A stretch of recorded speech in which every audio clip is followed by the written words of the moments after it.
세상이 너희를 미워하여도 이상히 여기지 말라. 우리는 형제를 사랑함으로 사망에서 옮겨 생명으로 들어간 줄을 알거니와 사랑하지 아니하는 자는 사망에 머물러 있느니라. 그 형제를 미워하는 자마다 살인하는 자니 살인하는 자마다 영생이 그 속에 거하지 아니하는 것을 너희가 아는 바라. 그가 우리를 위하여 목숨을 버리셨으니 우리가 이로써 사랑을 알고 우리도 형제들을 위하여 목숨을 버리는 것이 마땅하니라. 누가 이 세상의 재물을 가지고 형제의 궁핍함을 보고도 도와줄 마음을 닫으면 하나님의 사랑이 어찌 그 속에 거하겠느냐. 자녀들아, 우리가 말과 혀로만 사랑하지 말고 행함과 진실함으로 하자. 이로써 우리가 진리에 속한 줄을 알고 또 우리 마음을 주 앞에서 굳세게 하리니 이는 우리 마음이 혹 우리를 책망할 일이 있어도 하나님은 우리 마음보다 크시고 모든 것을 아시기 때문이라. 사랑하는 자들아, 만일 우리 마음이 우리를 책망할 것이 없으면 하나님 앞에서 담대함을 얻고 무엇이든지 구하는 바를 그에게서 받나니 이는 우리가 그의 계명을 지키고 그 앞에서 기뻐하시는 것을 행함이라. 그의 계명은 이것이니 곧 그 아들 예수 그리스도의 이름을 믿고 그가 우리에게 주신 계명대로 서로 사랑할 것이니라. 그의 계명을 지키는 자는 주 안에 거하고 주는 그의 안에 거하시나니 우리에게 주신 성령으로 말미암아 그가 우리 안에 거하시는 줄을 우리가 아느니라.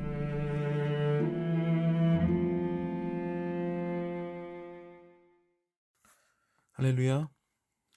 오늘 우리에게 주신 하나님의 말씀은 요한일서 3장 13절부터 24절까지 말씀입니다. 오늘 말씀의 제목은 말과 혀에서 행함과 진실함으로입니다. 저는 어제 저희 둘째 아이 학부모 모임을 참석했습니다. 이른바 탁구부 송년회였죠. 아이가 탁구를 시작한 지 벌써 1년여의 시간이 흘렀습니다. 이제는 제법 운동선수 티가 나더라고요. 어제 모임에서는요, 학부모들이 많이 오셨는데 제가 모르는 분들도 계셨습니다. 내년에 이제 중학생이 되는 아이들의 학부모였죠. 제가 자리에 앉자 저를 아시는 분이 안쪽으로 오라고 하시는 겁니다. 그러면서 하시는 말씀이 목사님에게 술 심부름을 맡길 수는 없지요 하는 거죠. 저를 그렇게 소개를 하시더라고요. 그래서 어제는 특별하게 불편한 자리였습니다. 나이로는 제가 막내거든요. 바깥에 앉아있자니 이런 문화에 익숙하지 않아서 술을 제때제때 운반하기가 어렵고요. 안에 앉아있자니 또 눈치가 보이는 거죠. 또한 음식을 마음대로 먹기도 힘들었습니다. 술 드시는 분들이 안주가 없으면 눈치가 보이니까 참 이러지도 저러지도 못하는 상황이었죠. 나름 난감했습니다. 그런데 이것보다 더 난감한 상황은요, 그 이후에 벌어졌습니다. 저를 처음 본 어떤 분께서 질문을 하나 하신 거죠. 그 질문이 이랬습니다. 왜 누구누구 목사는 물질을 그렇게 사랑하느냐? 또 권력을 그렇게 사랑하느냐? 목사님은 이 부분을 어떻게 생각하시느냐? 이렇게 질문하시는 거예요. 이 질문을 받으니까요, 참 안타까우면서도 마음이 아팠습니다. 제가 할 수 있는 말은요, 아버님께서 말씀하신 것을 제 마음에 잘 새기고 저부터 언행일치의 삶을 살겠습니다. 이 말씀 드릴 수밖에 없었어요. 목사들의 모습이 세상 사람들에게 어떻게 비춰지는지 다 보여주는 단적인 사례였죠. 사실 정말 안타깝습니다. 올바르게 살아가는 목사님들이 더 많거든요. 그런데요, 세상은 날카롭습니다. 또한 이것은 비단 목사에게만 주어지는 잣대가 아니라요, 성도라면은 이 세상의 날카로움을 피할 수가 없어요. 그래서 늘 민감하게 생각해야 됩니다. 왜냐하면요, 우리가 바로 예수의 증인이자 증거자이기 때문이에요. 세상이 주목하고 있기 때문입니다. 우리의 삶을 보고 세상은 예수님을 봅니다. 목사의 삶이 설교와 닮아갈 때 성도님들이 은혜를 받는 것과 같은 이치예요. 그래서 말과 혀보다 행함과 진실함이 더 중요한 겁니다. 오늘 본문을 보면은요, 24절 말씀입니다.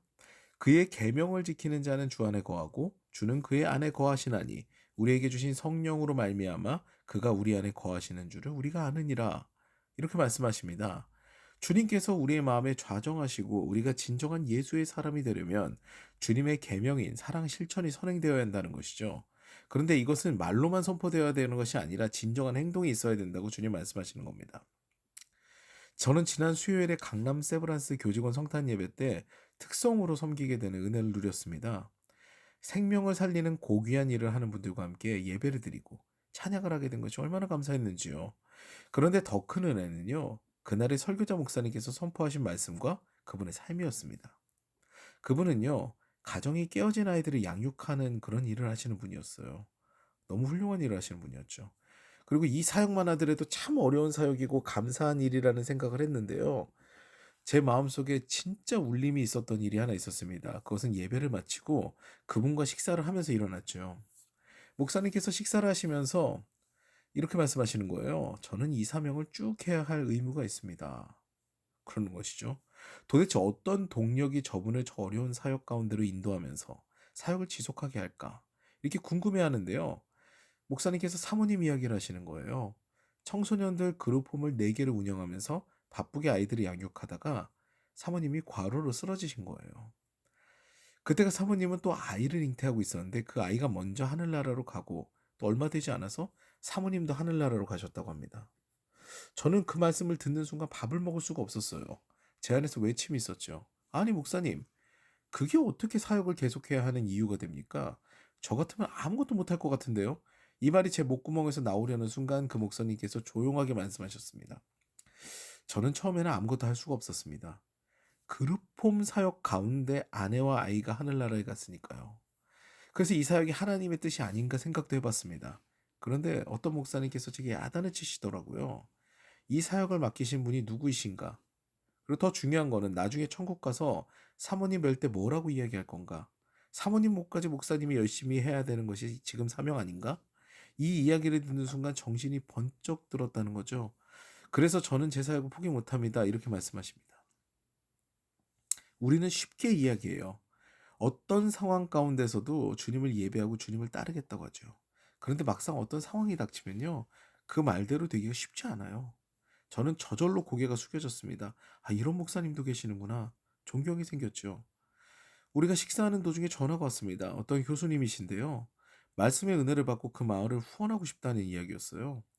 사람을 살리는 일을 하시는 분들이 사람을 살리는 사람을 또한 알아보고 함께 하는 일이 제게는 참 귀하게 느껴졌습니다. 예배는요, 말씀만 듣는 것이 아닙니다. 이같이 무브먼트가 일어나야 되는 거죠. 사랑하는 여러분, 온라인으로 새벽을 한 지 일주일이 되어 갑니다. 좋아요. 길도 얼어붙었고요. 우리 교회는 어두우면 많이 위험한지라 이렇게 매체를 이용하는 건 나쁘지 않습니다. 그런데요, 제가 문제입니다. 새벽 시간에 기도하고 일어나서 묵상하는 것을 이번 주에는 3번이나 놓쳤거든요. 말과 행동의 일치가 이렇게 어렵습니다. 제 자신이 많이 부끄러웠죠. 다른 분들이 볼 때 제 모습과 보지 않을 때 제 모습이 달라지더라고요. 참 부끄럽습니다. 그렇기 때문에요, 우리가 하나님의 시선을 느끼는 것이 중요합니다. 하나님의 시선을 직접 피부로 느끼고 하나님께서 내 안에 계시는 것이 굉장히 중요한 거죠. 그것을 민감하게 느끼고 있어야, 그래야 내가 더욱더 하나님 앞에 바로 서려고 애를 쓰게 되는 거거든요. 오늘 말씀 보세요. 또한 응답이 그곳에 달려 있다고 오늘 말씀하십니다. 21절과 22절 말씀 보시겠습니다. 사랑하는 자들아, 만일 우리 마음이 우리를 책망할 것이 없으면 하나님 앞에서 담대함을 얻고 무엇이든지 구하는 바를 그에게서 받나니 이는 우리가 그의 계명을 지키고 그 앞에서 기뻐하시는 것을 행함이라. 우리의 선한 양심이 우리를 책망할 것이 없으면요, 즉 하나님 앞에 담대할 수 있으면 우리는 하나님의 기뻐하는 자로 구하는 것을 받는 인생이 됩니다. 늘 주님 앞에 선자의 마음, 코람데오의 신앙으로 살아가야 하는 거죠. 오늘도 그 주님 앞에서 담대한 삶을 위해 사랑을 실천하는 저와 여러분 되시기를, 그 사랑을 계속해서 실천하는 저와 여러분 되시기를 주님의 이름으로 축원합니다.